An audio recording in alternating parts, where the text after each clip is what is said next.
Hello, friends. Today we will be talking about United Kingdom Germany military pact. What is it? Europe's new security paradigm or a play within NATO? The signing of the so-called Kensington Treaty between Germany and United Kingdom on July 17, 2025 marks a notable moment in Europe's security landscape. Berlin and London have agreed on a bilateral mutual defense pact, which demonstratively reiterates NATO Article 5 on their own terms. 80 years after the establishment of NATO following the end of the World War II. Beyond symbolism, the treaty includes 17 projects establishing cooperation in areas ranging from next-generation missile development to strengthening NATO's eastern flank. Shaken by Russia's war in Ukraine, cracks within NATO and the United States emphasizes on greater European economy in defense, two of Europe's strongest power are showing their readiness to create a backup security system in NATO's eastern European part. Is this the beginning of the NATO's split into smaller cycles of greater security, or is this a big political economic game in response to United States and growing societal uncertainty? Let's look forward. On July 17, 2025, Germany and the United Kingdom signed a bilateral defense treaty, unprecedented in scale in the post-war era. The so-called Kensington Treaty between the United Kingdom of Great Britain and Northern Ireland and the Federal Republic of Germany on friendship and bilateral cooperation enshrines the commitment of both sides I'm citating, to come to one another's aid, including military, in the event of an armed attack on either party. Look at small video of signing this agreement. In effect, London and Berlin have introduced legislation that is very similar or even duplicates NATO's Article 5 at a bilateral level. The treaty also covers a wide scope of cooperation from joint defense projects and arms exports to coordination on migration policy. Officials described the signing as a turning point that opens a new chapter in relations between the two countries after Brexit. The treaty has not yet entered into force, however, since it has not been ratified by the parties, and Germany has stated that the ratification must take place in Bundestag. Signing the treaty, nevertheless, proclaims the establishment of the most significant defense alliance in Europe since the end of World War II and the creation of NATO. Although both London and Berlin formally remain committed to NATO, the new pact goes beyond the alliance's standard obligations. For the first time in modern history, Germany has concluded a direct mutual defense agreement with one of Europe's leading military power and a nuclear power at that. The United Kingdom, as a nuclear armed state, effectively provides Germany with a nuclear umbrella. An attack on Germany will be considered as a threat to Britain itself, requiring corresponding support and vice versa. For Germany, which has no nuclear weapon of its own, although United States nuclear weapons are located on its territory, this strategical strengthens deterrence because Berlin now has a bilateral security assurance from both European nuclear powers, France and the United Kingdom also. The treaty includes 17 joint projects aimed at the deepening defense integration. Among them are the developments of the next generation long-range deep precision strike missile with a range of over 2,000 kilometers, the reinforcement of anti-submarine defense in the north, cooperation on unmanned systems, and the strengthening of NATO's eastern flank. The parties also agreed to pool efforts to export military equipment produced jointly. For example, Eurofighter, Typhoon aircraft, and Boxer armored vehicle to external markets. Thus, the bilateral pact goes beyond the political declaration. It contains concrete programs intended to enhance the defense capability of both countries and of Europe as a whole. Who do two leading NATO members need a separate and why do two leading NATO countries need a separate agreement, special agreement that duplicates the key obligations of the alliance?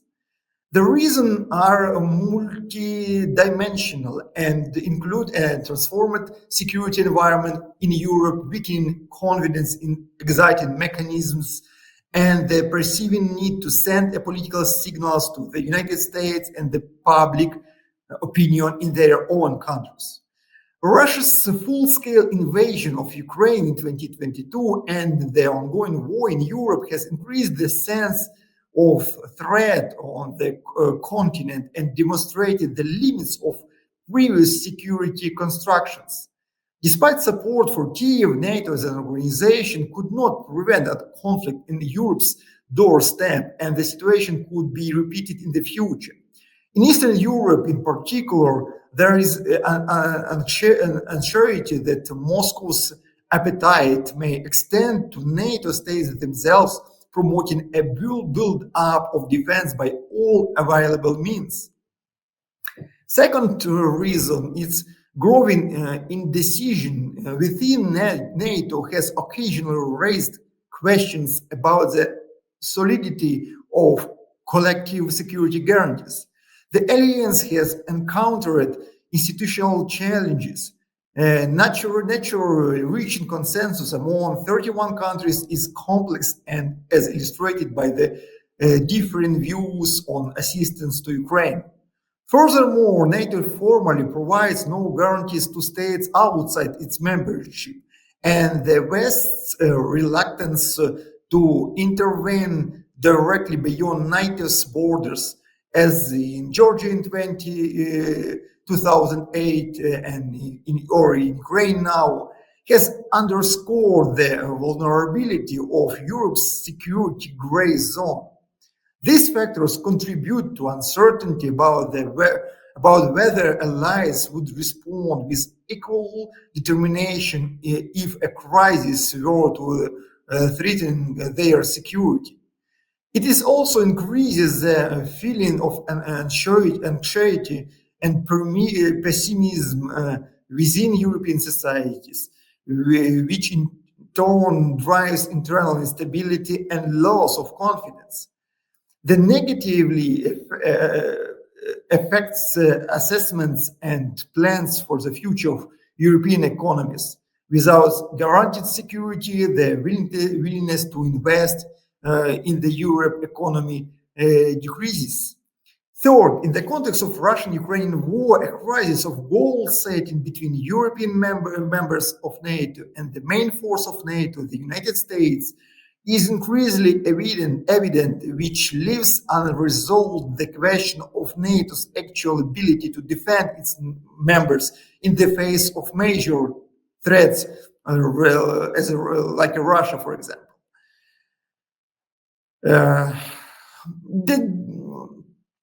The decisive factor pushing European capitals to search for a new security formats has been a crisis of trust in the United States.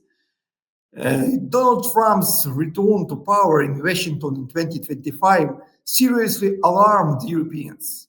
Known for his skepticism toward NATO, Trump has repeatedly indicated that allies must shoulder a larger share of the defense burden, and there are real fears in Europe that at a crucial moment, the Trump administration could refuse to defend allies and even strike a deal with the Kremlin at the cost of European partners. The United States' decision to halt free aid to Ukraine and even cut some security funds to European countries bordering Russia has further fueled these fears. The concerns that the United States under the new leadership could leave Europe without its traditional shield has compelled European Union leaders to dramatically scale up defense investments. At the NATO summit in the Hague in the summer of 2025, Europeans agreed on a target defense spending level of 5% of their GDP, which was unthinkable until recently. Also, NATO is still declared the cornerstones of defense. Europe's capitals are no longer sure that they can rely entirely on American security guarantees. Berlin and London concluded their pact precisely in the context of this new reality. Both countries seek to ensure themselves against geopolitical turbulence guided by the cold calculation, realpolitik. For Chancellor Friedrich Merz's government, a bilateral alliance with Britain is a way to strengthen European deterrence autonomously from the United States. Britain, having gone through Brexit and change of governments, is seeking a new role in Europe and demonstrating leadership in confronting Russia and readiness to defend a key partner increases its weight on the continent. As Merz himself emphasized, defense has become the red thread of the new reality, reflecting the determination of the two countries to respond to the threats Europe faces together. London and Berlin are sending a signal to the United States and to their own societies. Even if the transatlantic bond weakens, they are ready to take their responsibility for security on their own shoulders. In return, they probably expect the United States to show greater respect for their interests or at least attention. From their societies, the expectation is greater confidence and willingness to undertake ever increasing defense spending and support ever tightening policies. The nuclear dimension of this agreement deserves separate attention. Coordination among Europe's nuclear power is intensifying. A week before the United Kingdom-Germany Pact, Macron and Starmer agreed to synchronize the two countries' nuclear deterrence. In effect, Paris and London are starting to discuss a potential European nuclear shield for allies without direct United States involvement. Such close trilateral cooperation between France, United Kingdom, and Germany seemed hard to achieve just a few years ago, but has now emerged as a response to the cracks in the system of collective security. An informal Europe 3 security triangle is taking shape. The three largest powers in Western Europe are assuming increasing responsibility for the continent's defense. The emergence of a bilateral pact between the United Kingdom and Germany is a part of a broader trend to move beyond the traditional security architecture. European states are increasingly relying on ad hoc alliances and coalitions that go beyond the institutional frameworks of NATO and the European Union. These formats are not a temporary phenomenon, but the foundation on which a new security framework for Europe is being built. One can speak of a multi-layered system. The enduring global structures, NATO with a reduced role of the United States, and European Union defense cooperation are complemented by a network of overlapping mini alliances among states on the continent. Berlin, Paris, and London play a central role in the creation of this network of networks. By the summer of 2025, all three countries within Europe 3 either concluded or renewed the special defense cooperation pacts between them. France and Germany signed the Aachen Treaty back in 2019, which provides for mutual assistance in the event of aggression and for close coordination of defense policy. France and United Kingdom rely on long-standing partnership like 2010 Lancaster House treaties, and in 2025 announced new steps ranging from joint nuclear planning to establishing a separate coalition headquarters for assistance to Ukraine in Paris. Finally, the Kensington Treaty between the United Kingdom and Germany completed this configuration by formalizing mutual commitments between London and Berlin. As a result, Germany now has bilateral security guarantors in both Europe's nuclear powers, and the United Kingdom has strong bilateral ties with Europe Union's two largest states. Beyond this trio of leaders, other states are joining in forming broader coalitions. The United Kingdom is not limited itself to deal with Paris and Berlin and plans to conclude a similar defense treaty with Poland. In Warsaw in January 2025, Prime Minister Starmer announced the start of negotiation on a comprehensive pact with Poland that would cover joint actions against Russia, combating hybrid threats, and the protection of energy infrastructure. The Poland is a key ally on the eastern flank, and its bilateral ties with Britain will complement multilateral obligations under NATO. Similarly, other links are also emerging. The Nordic and Baltic countries coalesce around the United Kingdom Nordic Joint Expeditionary Forces, and the Nordic states deepen integration through the Nordic Defense Cooperation. And in Eastern Europe, partnerships are formed within the framework of the Bucharest 9 and other initiatives. These overlapping formats create a kind of stripped map or a spaghetti map of Europe's security. States bind themselves with numerous issue-based agreements rather than waiting for unanimous approval from area like NATO. This approach also provides greater geopolitical maneuverability for key European countries in the defense sphere. New narrow alliances within the European framework of NATO can pursue their independent policy towards Eastern Europe, Africa, or the Middle East with much greater speed and efficiency. Such a clustered security system in Europe also leave room for countries such as Moldova or Ukraine to join these new narrow defense alliances and obtain security guarantees outside of NATO. This, in turn, could prove decisive for ending the Ukraine-Russian war by creating a new geopolitical balance and security guarantees without formal NATO participation, or conversely, for involving Western countries in the war by gradually drawing in first small European defense alliances like the one between Germany, the United Kingdom, and France, and then the rest of the NATO alliance.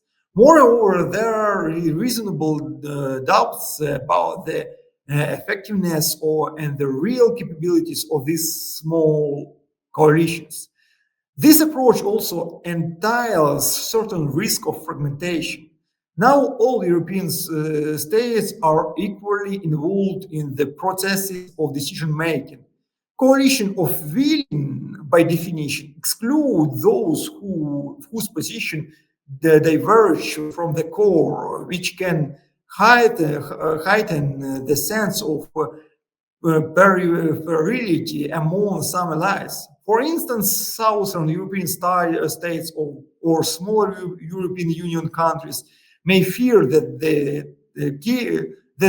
key decisions are now being taken by a narrow group of leaders without their participation, and as a result, this leads to a further loss of trust within the alliances and general weakening of the NATO.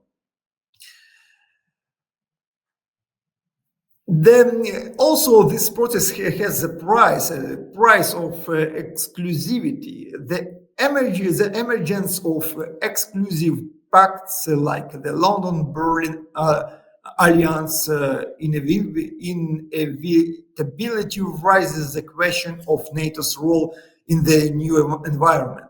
On the one hand, European leaders stress that bilateral arrangements are not directed against NATO, but instead strengthening Europe's contribution to collective defense. The new treaty contains an explicit clause affirming fidelity to NATO as the basis of joint security. Stronger ties between the key members may well increase NATO's coordinations and military capabilities. The initiatives can also rely of part of the burden on the United States, precisely that Washington had long urged Europe to do.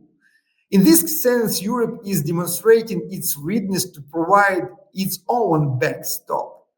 On the other hand, the conspicuous conclusion of a separate defense alliance is a sign of a crisis of a trust in the NATO umbrella. Previously, such bilateral treaties were seen as superfluous within the alliance. Now they are perceived as a necessary guarantees in case of NATO's mechanism fail. In political cycles, an unvoiced concern is increasingly apparent. What if one of the allies refuses to apply Article 5? Mutual guarantees between the United Kingdom and Germany can be a reserve option in the event of a political crisis within NATO or a paralysis of its procedures. For the first time since the Cold War, Europeans have allowed for the possibility that collective defense may not function as a design, as they are taking measures based on a worst case scenario. It is likely that even the parties of the Kensington Treaty themselves cannot fully predict its consequences, but are trying to ensure themselves a wider field for maneuvering the security sphere and they send signals to both external and internal observers. Maybe it is the draft of an actual additional security contour within the European NATO, which these countries can consider their main security structure. That is why this net of agreements has a stable trilateral character, including France, and resources are allocated for their implementation. The planned ratification of the agreement in Parliament, which would give it the weight of a full long-term mutual commitment, also shows that Germany and Britain take this agreement seriously enough. However, in the event of a real security crisis on NATO's eastern flank, what guarantees that the effort of these three states to protect Poland or the Baltic countries will be real military efforts and not merely advising or imitation? After all, the participants in the agreements could retreat to the border of the Franco-German-British agreements. This happened in Europe during the World War II, when, despite the security guarantees that Poland received from Britain and France, These countries did not begin real military operation after the start of the German invasion, and British troops appeared in mainland Europe only to protect France. Another important question is how the new formats will affect Europe's unity. If the Europe 3 initiative starts moving beyond consensus, frictions will emerge within NATO and the European Union. States outside the tight cycle might not fully trust its leaders' intentions. Europe history has seen great powers conclude separate deals before, and smaller states seek to avoid any repetition. For these reasons, it is important for the United Kingdom, Germany, and France to promptly communicate that their initiatives aim to strengthen common security, not to create sphere of influence on close defense blocks. Therefore, many NATO members, including Hungary, advocates for strengthening internal consensus and developing the NATO structure themselves instead of creating fragmentation and pushing the institutional with all the largest countries. For the foreseeable future, European security will be shaped by a combination of the state of relation between the United States and European allies and the unity of purposes within NATO. The NATO alliance will likely remain the key forum for defense planning. However, its effectiveness will largely depend on the political will of the United States and consensus within European part of the bloc.